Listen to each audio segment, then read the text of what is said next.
All right. Well, that was a heck of a college football game. Reliving it again, watching the tape. Great win. Tough, hard fought win. Again, both teams competed literally to the last play. So just kind of college football at its best, if you will. You look around the country, you're reminded every single week how hard it is to win, and especially to win one on the road. That's the first time we've won overtime on the road since 2009. We've had some tough ones. Obviously, last year double overtime at NC State, Notre Dame double overtime. We lost at Auburn in overtime back in 10. So good to get one of those on the road, and it's special when you can win a game like that. And a lot of heart and toughness from our guys. I thought they just you learn a lot about your team and your coaches when you get in a situation like that. And, this group won't quit. They'll fight, and I think that's a positive. Certainly made a lot of mistakes. I mean, but we beat a really good team. And Wake Forest is a really good team. That's a very smart veteran football team, and they're going to be a tough out every team they play. Got a lot of pride in what they do, but we certainly made enough mistakes to lose 3 games. So the fact that we were able to win it, I think again is a real positive for us. Our best football is in front of us for sure. We're 4-0 and got a lot to improve on, but at the end of the day, give them a lot of credit because they made some really good plays.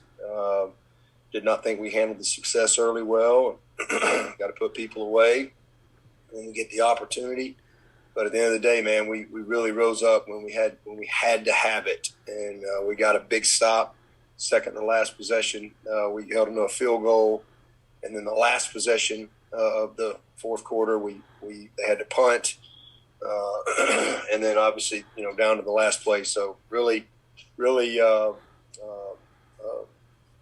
great game to win, and one that I think can really serve us well as we build our team, continue through the season here offensively. Man, we made a lot of plays. A lot of guys made big plays. Another fast start. That's 3 games in a row. We've really gotten off to a good start. 14.3 per completion. So, again, just a lot of big plays. We had the ball for 37 and a half minutes, 86 plays. And DJ was outstanding. Again, a Clemson record for third down. And that's been really consistent, all year. Again, the things that we struggled last year, third down, red zone, passing game, quarterback play, we really have improved in all those areas. And so I'm just proud of that group. I love their belief, and they played from behind pretty much the whole second half. They played from behind. Every time they took the field, they were behind, and they just kept answering. And including the first overtime, had to take the field, knowing they're behind, and go get it. We had no turnovers, we had no sacks on the offensive line. Once again, we had 1 sack, and they brought a free safety blitz, and the back it was really hard to see, and the back got caught up outside the tight end. But biggest disappointment is just penalties on both sides. Obviously, 120 yards of penalties. It's a miracle that we've actually won. We had one other game, 140 yards in the Orange Bowl. We've won both of those games, so that's a miracle, to be honest with you. But I think the fact that we had no turnovers, was the reason we were able to pull it out. But a lot of things that we can continue to do better. But again, really a positive day, a lot of growth there. And then defensively, again, we got the stops right there at the end. Made the keys that we had to make when we had to have them. Man, it was great to get Tyler Davis back. I thought he was outstanding. But really disappointed, obviously, in the passing touchdowns and the penalties. Just hard to win. So we got a lot of work to do to get better, to grow from it, but certainly a lot better to teach coming off a win than coming off a loss. So I look forward to getting back with the guys tomorrow, refocusing them, and got to get better quick because we got another another big challenge this week, and that'll be the theme every week. Our schedule, we play a lot. Everybody we play is a good team and has good players. So this is a really good team. Another real veteran team on both sides of the ball. So excited about the opportunity to play at home and game day and all that for our fans. Should be a great week and a lot of fun. We're also celebrating Paul Journey Week this week. So excited about that and kind of what all goes on throughout the week with Paul Journey. But again, overall, just a great win, great college football win, and happy to get it done and move on to this next one. And with that, I'll take your questions. Hey, Coach, it's David Hood with TigerNet. Going to the offensive line, I think all 5 starters played all 90 snaps. What does that say about those guys? And then part 2, every time I look, Marcus Tate, who took some grief last year and had some learning moments, that trajectory seems to just be pointing upward and upward.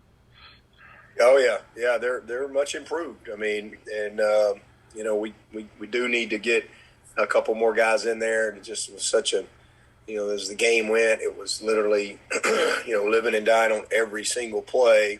And like I said, in the second half there, it just we played from behind every drive. We had, we just were at a point where we got to go score, and so, we went with the best we had, and really proud of them. I mean, certainly a lot of things that we can improve on, and we've got to keep coaching and teaching and gain as we gain experience. But Marcus has come a long way from where he was this time last year, that's for sure. And then Big Blake is handling his business, and he's not perfect, but man, he's getting better and better as well. Dabo, this is Matt. Can you just speak to DJ's ability to fit balls into tight windows? It seems like there's been several plays this year where there hasn't been a whole lot of separation, and he's been able to fit it in there, and guys have made plays. Well, I mean, you're not going to have a lot of separation playing lineup, playing man coverage. I mean, unless they just fall down. I mean, when you got man coverage, you're not. This is college football. You don't have guys just. You still got somebody there, and you got to give guys a chance to make plays, and that's what he didn't do last year. There was plenty of opportunities last year where, guys are in position to make a play, but we didn't touch the ball. We would overthrow them, and you don't catch 100% of the balls you don't touch. That's a fact. Not many facts out there, but that's one. So he's just worked really hard at his accuracy, and he's just so much more confident. I mean, he's just his mindset's just so different, and he's just way more confident. And the protection has been good for him, and he just trusts his guys. But he's made some great throws, some big time throws, and that's who he is. That's why we recruited him, and that's what we saw all this freshman year, and we saw it at times here or there last year. Just nowhere near the consistency that he's been this year. Hey, Coach, it's Trevor from CUTigers.com. Was Malcolm Green hurt in practice last week, and can you give us his status? He got banged up in the game, and okay. tried to he pushed through practice, but just wasn't able to go. So again, everybody's back in there today, and we got a long week, so hopefully we'll get a lot of guys back this week. Some of these guys that were out, but again, it's just a day-to-day thing. And do you think that the struggles of the secondary yesterday might be a blessing in a sense, just because you're getting ready to face another really good quarterback? Well, nothing good ever comes from easy. I'll tell you that. So it's certainly, you hate it, but I do think if you're made of the right stuff, you get better from adversity and challenges and all that stuff. And we just made a lot of mistakes. Our safeties actually played well. I'm really pleased with how our safeties played. Everything was at corner, just really just awful. And just really poor. And, from a technique standpoint, a fundamental standpoint. And so, it's especially when you win the game, because these kids have a lot of pride, man. and they work hard. So you win a game like that, you certainly have their attention. And it's a lonely position to play, corner, and we just really did not do much well at all. And you got to give them some credit because they did make some good throws. I mean the play on Trenton Simpson. He can't be in better position. That's just a great throw and catch. A high back shoulder play, and we didn't do a good enough job making him uncomfortable up front. I thought he was able that we could have maybe affected him on a couple, but there's no question it'll make those guys better. I just hate we didn't get Jay Lucas only played I think one snap. We didn't get him back in there, and we should have. So, but I thought they'd get better. Man, Toriano Pride. He did some things that were good.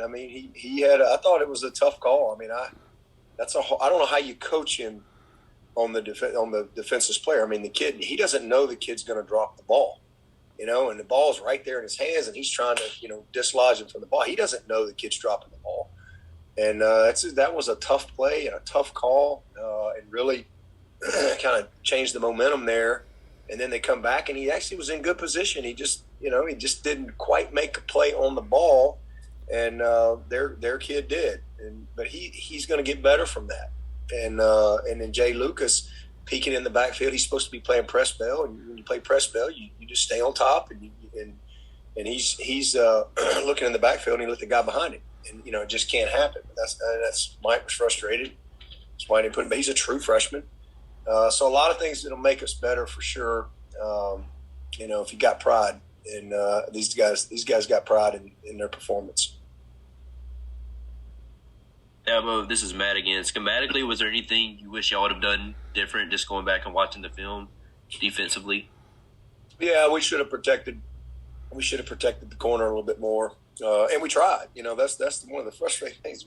We called a cover 2 one time, and the corner busted, and he played deep, a freshman, and they hit a guy in the flat, and he runs for 15 yards. And then we tried to play some press bell, and we didn't play the technique properly. And then we finally just went to some Tampa 2, and and that was we were in that on the last play, but definitely some things that we could have done better. But it's a tough. And then we needed to do some things better up front. I felt like we didn't affect the quarterback as well as we needed to. Dabo, this is Anna Adams with Clemson 24/7. When you say not affecting the quarterback as well as you need to, does that basically come down to just winning one-on-one matchups more often? Yeah, just got to, we just got to, but listen, that's a very veteran group. Them guys have played a lot of football, and we had 3 sacks and 6 TFLs. So I just felt like we could have got a little more out of our group than what we got. And again, you got to give them some credit for that as well. But if we play a little bit better in coverage too, then maybe he holds the ball a little longer and we do get there. So it's a combination of those things. But, we did not. I thought Tyler Davis was just outstanding. He was player of the game. He was. You want to know what relentless looks like? Watch him. He was awesome, and really, again, there were other guys and other moments that everybody had some good plays, some good moments. I just didn't think we were consistent enough, really anywhere defensively. Yeah, well, I think you said Sheridan's had the big plays were the change of the game. You're lucky to win a game like that. We can't allow that. Yeah, well, I think you said Sheridan had another singer. Is there any long-term concern with him, injury-wise? Oh, I don't know. I think there's always got to be held out of a game, but he's seems to be doing well, and hopefully be back this week. Coach, it's Trevor again. Going back to the offensive line, pass protection was really, really good. How much difference does just the continuity make, starting the same 5 guys the first 4 games, compared to having to shift around a lot last year? Well, it's not just starting the same 5 guys. You can start the same 5 guys and not be good enough too. But that's certainly a part of it. But we're just better. I mean, Walker Parks was a first-year starter last year. Putnam is a bit more of a veteran player now. Marcus Tate, a first-year starter last year. J Mack is just as good a player as you're going to find in college football in the OL. He's a great, great player. They're just a more veteran group, and then you have a unique freshman, like Blake, who's made us better. I mean, he allowed us to you try to get the best five, so you move Walker inside, and he's really done a good job for us. I mean, but certainly they're all good enough players. They're really talented players. So that and the continuity has been a real positive for DJ, and they've just gotten more and more confident. That's for sure. I mean, again, you're not going to watch any game and see guys perfect, but they're just playing a lot of winning football. In 3 games in a row, the OL has not given up a sack. We've had a couple quarterback pressures, a couple quarterback hits, but they, are doing a really good job. And again, just all you can ask is they keep working and getting better, and that group has done that. So proud of them. And I mean, Ross just gave me a note today, so I did not know this, but I guess we've scored the second most points after 4 games since 1900. And it's the most points since I've been the head coach after 4 games. So I'm really proud of the offensive guys for getting better, because last year it was hard to score. And so we've got a lot of confidence in getting better, and hopefully that's something that'll continue. Dabo, did you feel like y'all did a better job of winning one-on-one balls at receiver and tight end? Oh, yeah, absolutely. But it goes back to the quarterback, giving them a chance. So, I mean, he gave them all opportunities, put the ball where he needed to be. So proud of the guys, and everybody got involved. Everybody was making plays. That's how you win. You're never going to win if you don't make those one-on-one plays. Not in college football, because sooner or later you're going to come across somebody who can, where you're not going to just line up and run the football on. And so you have to win matchups. And nobody's running wide open. When people play man coverage, you got to win your matchup in tight coverage. And so tight throws and tight coverage, that's the name of the game, at this level, is being able to make those. And if you can make them, then it leads to explosives. And then it starts to dictate the flow of the game and how people have to play, and that affects the run game, and just different things. Coach, it's Trevor. I was wondering if you said yesterday that you've never been happier for a guy than you were for DJ, and obviously I know you love all your guys, and you've certainly seen a bunch of guys that have had to go through tough times and controversy and criticism and all of that. What is it about DJ that bond is so unique with you, that you were that invested, just beyond, I think, a coach level, and sort of emotionally invested in his success the way that you were? Well, the way that I am, I would say he's because that's who he is. I mean, I just know his heart. I know his talent. I know what he's capable of doing, and it's just really it's a lonely spot to be in when you get all the blame and all the criticism, and it's some of it is warranted, but a lot of it is not. And I just felt like how he handled things. He really handled things well, and he went to work, and it's just fun to see him, because, again, as I've said many times, nobody in college football had more eyes on him than DJ. And I think there's a lot of people out there that were really pulling for him to fail, to be honest with you. So, I'm just really happy for him. I mean, obviously it's a game of performance, not potential. You got to go do it. But I know how talented he is. I know what he can do. And I felt like people attacked the player and not the play of this young man. And I think it's really sad, but that's the state of the world we live in. And I'm just proud. Again, as I said last night, 4 games don't make a season. He's got to prove it every week. But I'm just really happy for him to have gotten off to a good start, to have his mindset where it is, and just to find his find his mojo again, if you will. Coach DJ seems like he never gets too high or never gets too low. I'm guessing he won't be the type of guy that you kind of have to bring back to earth after a great performance like he had. No. Let me tell you, he knows it ain't far from the penthouse to the outhouse. That's for sure.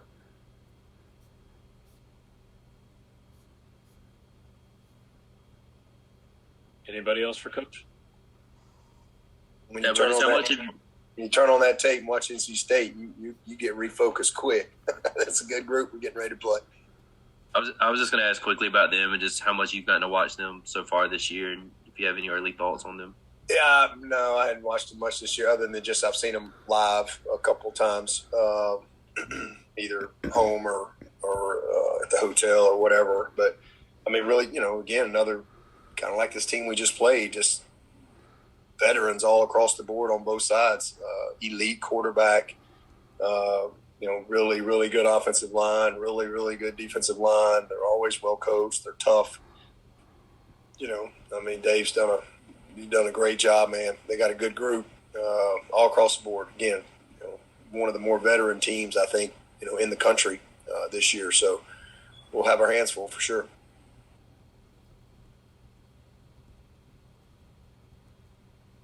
Anyone else? All right. Thank you, Coach. I appreciate it. Thank you.